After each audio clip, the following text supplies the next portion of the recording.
तुम्ही कधी कोणावर प्रेम केलंय का हो? काय? प्रेम? नाही. म्हणजे खरं सांगू का, माझा प्रेमापेक्षा मैत्रीवर जास्त विश्वास आहे. मैत्रीनेच तारलंय मला. आयुष्यात जे काही आनंदाचे क्षण आले ते मैत्रीमुळे झाले.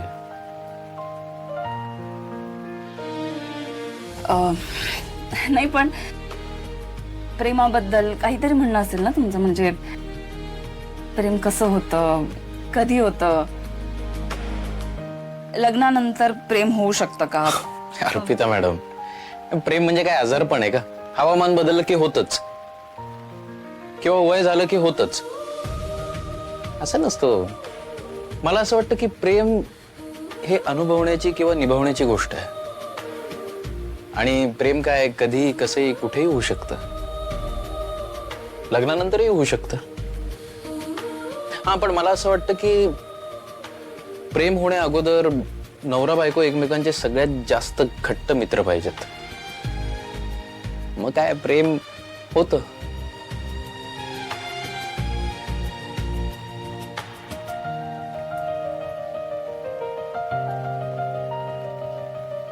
कॉफी प्या ना, थंड होईल.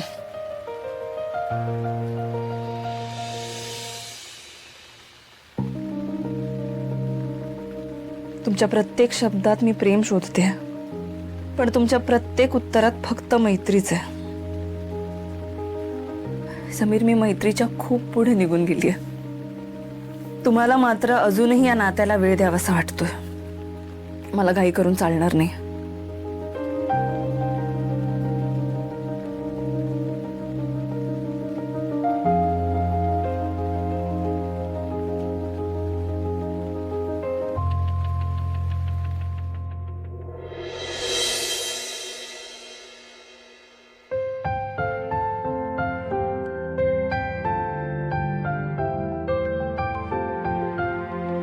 गुरुजी, काल देवीच्या समोर कुंकुमार्चनात ठेवलेला जो नारळ आहे ना प्रसादाचा, तो देता का मला? तुम्हाला समीर अर्पिताला प्रसाद म्हणून द्यायचा आहे.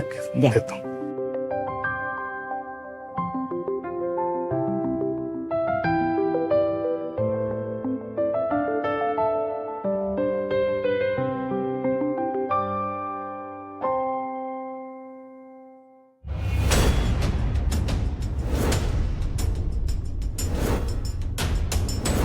अरे देवा, हा कसला अपशकुन, हा कसला संकेत आहे तुझा? प्रसादाचा नारळ असा भंगलेल्या अवस्थेत. तू नक्की काय सांगू पाहतेस आई? समीर अर्पिताच्या आयुष्यात पुढे येणाऱ्या वादळाची तर ही नांदी नाहीये ना?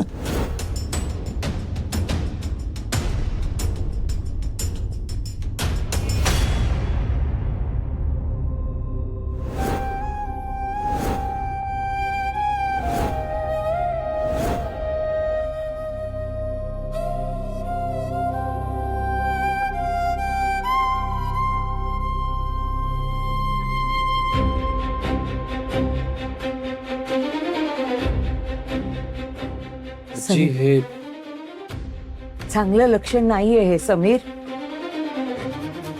पुढे घडणाऱ्या काहीतरी वाईट आजी, मी तुला विनंती करतो, आता थोड्या वेळात अर्पिता मॅडम इथे येणार आहेत. हे त्यांना कळता कामा नये, प्लीज. पण आजी प्लीज. अरे पण समीर, आजी माझ्यासाठी. अगं आत्ताच त्या एवढ्या मोठ्या आजारपणातून उभ्या राहतात. देवीची सेवा पूर्ण झाल्यावर आता आपल्या आयुष्यात सगळं चांगलं होईल असं त्यांना वाटत होतं. मला त्यांचा हा विश्वास तोडायचा नाहीये. या सगळ्यातलं आपण त्यांना काही सांगायचं नाहीये. आणि अगं तूच म्हणतेस ना, जे देवी कधी कोणाचं वाईट करत नाही, ती आमचंही वाईट का करेल? आत्ता हे सगळं अर्पिता मॅडमला सांगून त्यांना नाउमेद करण्यात काय अर्थ आहे सांग?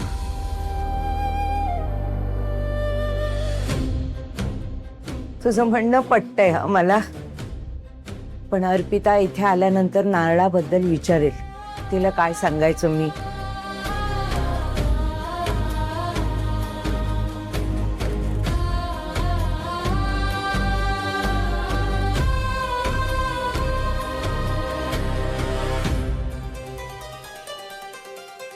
देवी, मी हे सगळं माझ्या बायकोसाठी करतो. हा जर अपराध असेल तर या अपराधाची शिक्षा मला होऊ द्या. माझ्या बायकोची काही चूक नाही यामध्ये. मला क्षमा कर.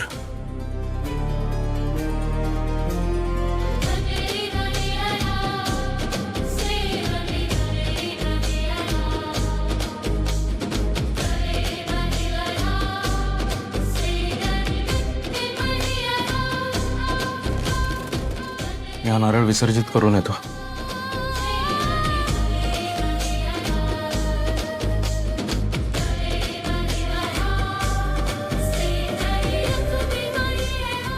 आई, तुझ्या मनात नेमकं काय आहे मला माहित नाही, पण ही पोरं भली आहेत. त्यांना जप आणि त्यांच्या या खोटेपणाला मी पाठीशी घालतेय ना. मला क्षमा कर ग आई.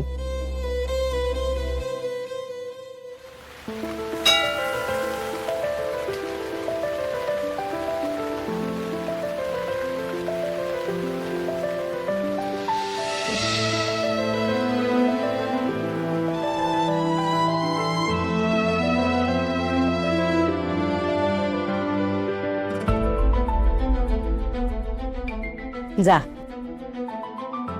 दर्शन घ्या.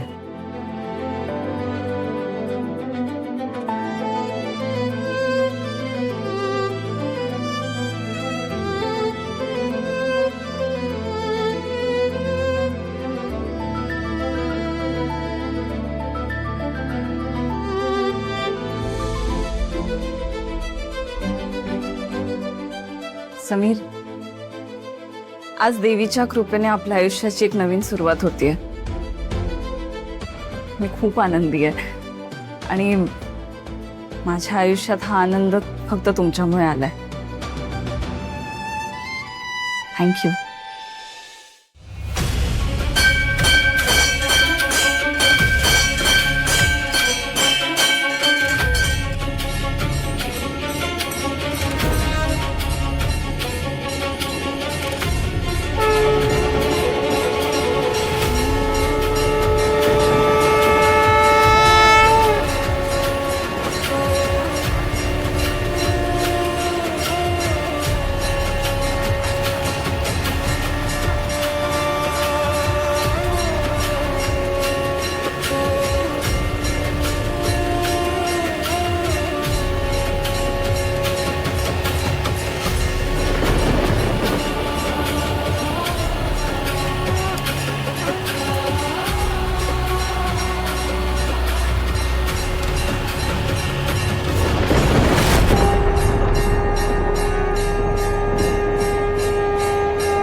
वर्षभरात देवळात येणाऱ्या भाग्यवान भक्ताच्या डोक्यावर कधीही ते वस्त्र पडेल, पण तेव्हा जेव्हा मरी आईच्या मनात असेल तेव्हा.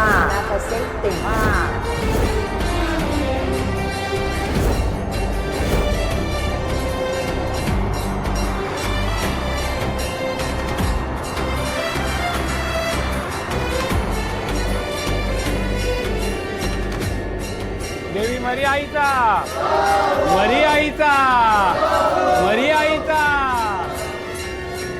आई, प्रसादाचा नारळ भंगलेला निघाला तेव्हा काळजात धडकी भरली होती, पण आता हे कृपावस्त्र समीर अर्पिताच्या डोक्यावर पडलं आणि खात्री पटली की तू अजूनही या दोघांच्या पाठीशी आहेस. माझी नातसून माझ्या नातवाच्या आयुष्यात सौभाग्य घेऊनच आलेली आहे.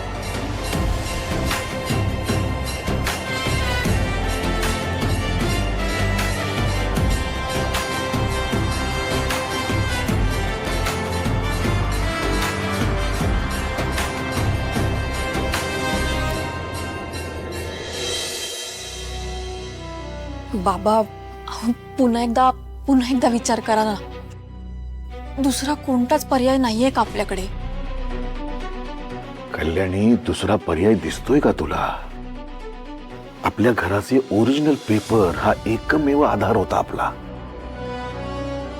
पण आपल्या नचिकेतच्या मूर्खपणामुळे हे बघ कल्याणी, माझ्यावर विश्वास ठेव. मी जे ठरवलंय ना त्या व्यतिरिक्त दुसरा कुठलाही पर्याय आपल्या समोर उरलेला नाहीये.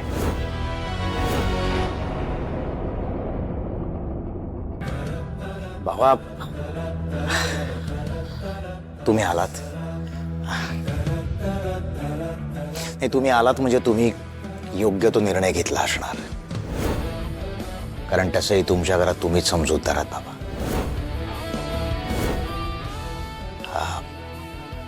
सांगा तुम्ही काय निर्णय घेतलात.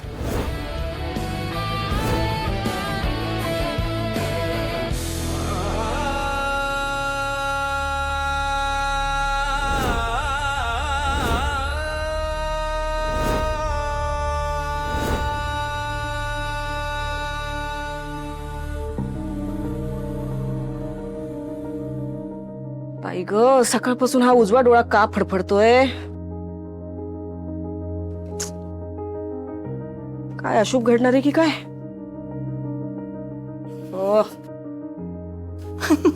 अगं काय डोळा फडफडतोय का? हो ना ग, आणि तोही उजवा. हे दिदे, काय वाईट नाही ना घडणार? आई काय काय विचार करतेस तू? आई हे कपडे आत ठेवत्या नाही ना तर परत म्हणशील घरात काही कामच करत नाही. बाई ग, केवढं मोठं काम केलंस. हात दुखले असतील ना ग तुझे? जा आत नेऊन ठेव कपडे, मी घडे घालून ठेवत्या. ए थांब थांब थांब, इकडे. अगं म्हशे, ओलेत की कपडे? कशाला काढले दोरीवरून मग? आई पावसाळा आहे, बाहेर कपडे सुकत नाहीये, दमट राहतात, त्यात मी काय करू? माझी काय चूक आहे? मी काय करू म्हणे? आकलेचा कांदा वापर ना. ओले कपडे काढशील, मी काय करू म्हणे? आई तुला कामं करावी लागतात म्हणून तू चिडचिड करू नकोस हा माझ्यावर. आता तुझी ती लाडकी सून येते ना, ती आली ना की तिच्या मागे कटकट करा. मला बोलते सारखी. आज येतात का दोघं? हो, बस स्टॉपला उतरले असतील.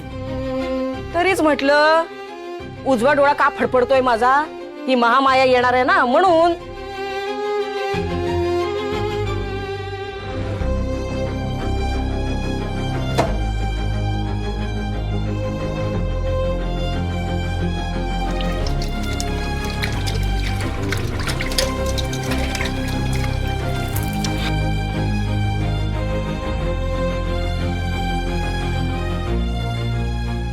हे काय? तू स्वयंपाक करत होतीस ना, मग अचानक हात का धुतला? वाट बघ, मी स्वयंपाक करते. ती बया येते ना, ती येऊन करेल सगळा स्वयंपाक. झालं, लगेच डोळे वाटारले. अहो, एक दिवस ती बुबळं बाहेर येऊन ना भुवयानं चिकटतील.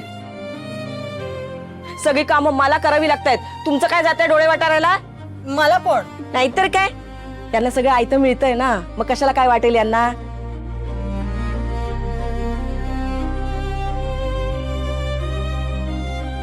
काय हो, तुमची ती लाडकी सून आजारी होती तेव्हा तिची सेवा कोणी केली? घरातली सगळी कामं कोणी केली? आता गाव फिरून येते ना, म्हणजे तिची तब्येत चांगली असेल. घरातली 4 कामं केली तर बिघडणार कुठे? सकाळपासून माझा डोळा फडफडतोय. किती त्रास होतोय माहितीये तुम्हाला?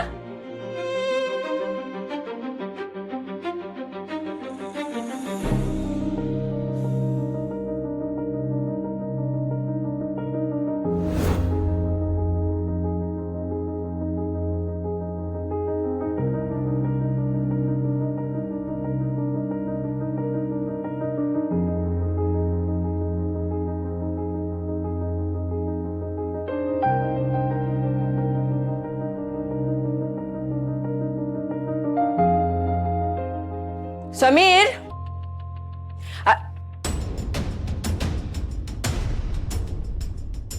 हे काय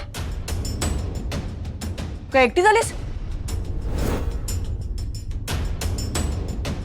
समीर कुठे?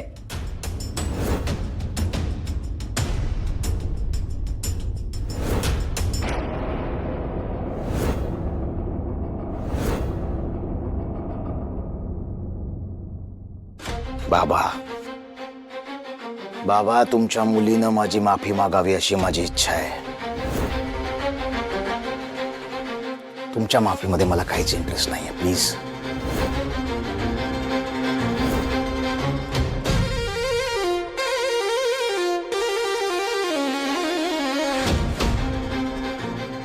हे बघा विराज सर, एक बाप म्हणून मी माझ्या मुलीला तुमची माफी मागायला नाही सांगू शकत, पण एक कुटुंब प्रमुख म्हणून माझं घर वाचवण्यासाठी मी तुमच्या पायावर नाकही घासू शकतो. विराज सर, मी माझी हार मान्य करतो. या प्रकरणात आम्ही तुमच्या बरोबर नाही जिंकू शकत.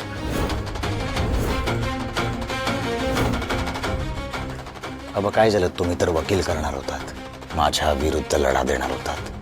तुमच्याकडे ओरिजिनल डॉक्युमेंट्स होते ना, त्या आधारावर तुम्ही सगळं करणार होतात. आता नाही येत ते पेपर्स आमच्याकडे.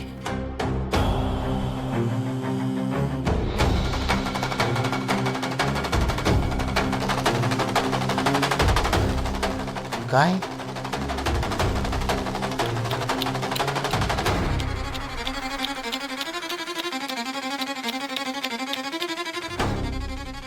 हे फारच वाईट झालं वहिनी. आता सर, आमचं घर, आमच्या हक्काचं राहणं न राहणं फक्त तुमच्या हातात आहे. आम्हाला तुमचा राग मान्य आहे, पण तुम्हालाही माहिती आहे आम्ही चुकीचे नाही आहोत. सर, मला काय वाटतं, प्लीज तुम्ही मागचं सगळं विसरून तुम्ही आम्हाला मान्य.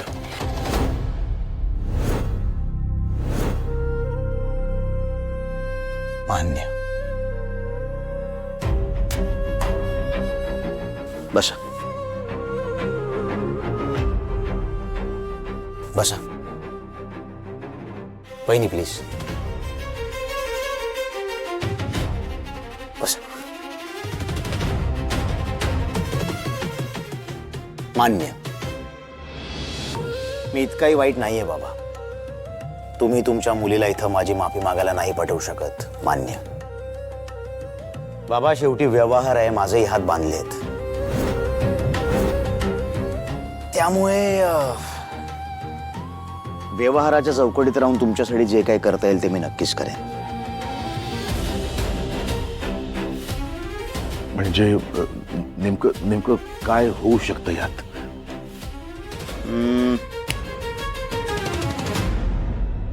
चला, मी तुम्हाला 1 महिन्याची मुदत देतो. या 1 महिन्यामध्ये तुमच्याकडचे पेपर्स व्हेरीफाय करून घ्या आणि त्याच्या दुरुस्तीसाठी तुम्हाला एक बेसिक खर्च येईल. तो खर्च जर तुम्ही महिन्याभरात केलात तर रिडेव्हलप जागेमध्ये तुमच्या घराचा हक्क तुम्हाला मिळेल. पण जर 1 महिन्यात हे काम नाही झालं तर मात्र तुमच्या साईतल्या घरावरचा तुमचा हक्क तुम्हाला सोडावा लागेल. विराज सर, म्हणजे साधारणपणे किती खर्च येईल? बाबा, फक्त 5 लाख. 5 लाख.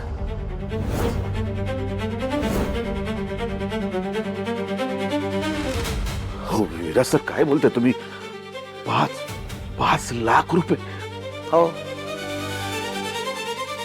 हो, एवढे पैसे आम्ही आणणार कुठून हो? सर, प्लीज तुम्ही समजून घ्या ना. एवढे पैसे आम्ही कसे, कुठून? सर, प्लीज एकदामचा विचार करा ना, प्लीज.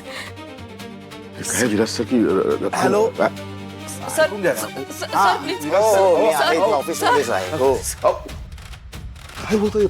5 लाख रुपये कसं काय? 5 लाख. 5 लाख. अगं काय विचारते मी? कुठे समीर? माहित नाही. माहित नाही म्हणजे? तुम्ही दोघे मिळून गेले होतात ना गावाला?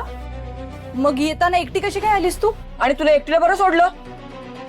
नाही म्हणजे बायकोचा पदर त्याच्याच्याने सोडवलं बरा.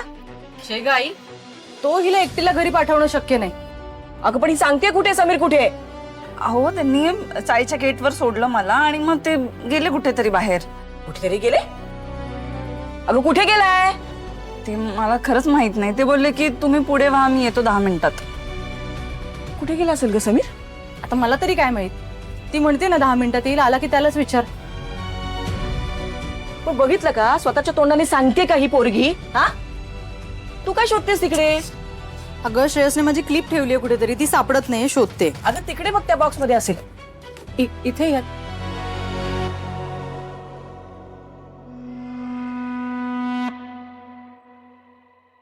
पोरगा पण ना. हे ग, नाही सापडत आहे. मी आत येऊ का? काय? मी आत येऊ का?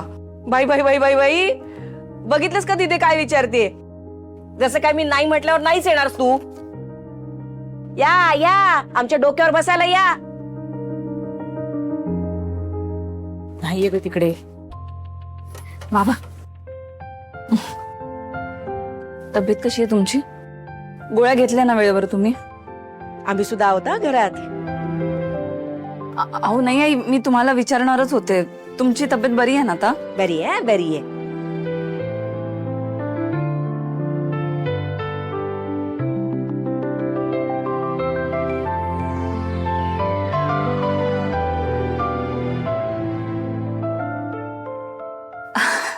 बाबा हो, आपल्या नवसाची आहेत ना, त्यांनी गावी एका वैद्यबुवांकडे नेलं होतं मला.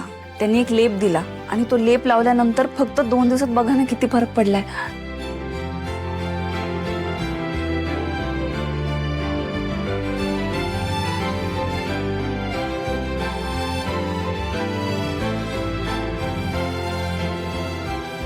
खरंच का आई?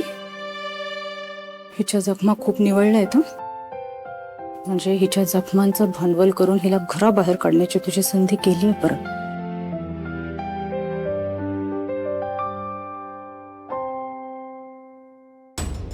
अगं सांग ना, माझा समीर गेला कुठे? सांग ना.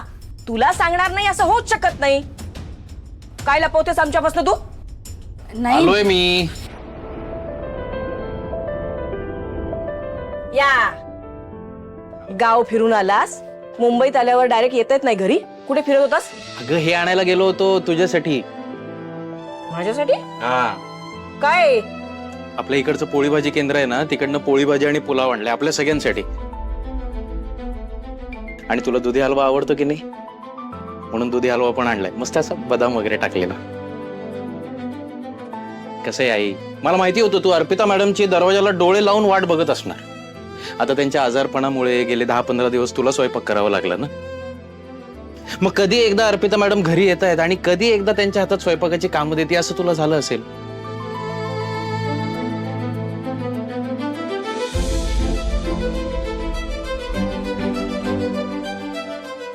आणि अर्पिता मॅडम एवढा प्रवास करून त्या थकल्या असतील ना, म्हणून मग तुझी इच्छा पूर्ण व्हायला हवी आणि त्यांनाही त्रास व्हायला नको, म्हणून हे जेवण घेऊन आलो.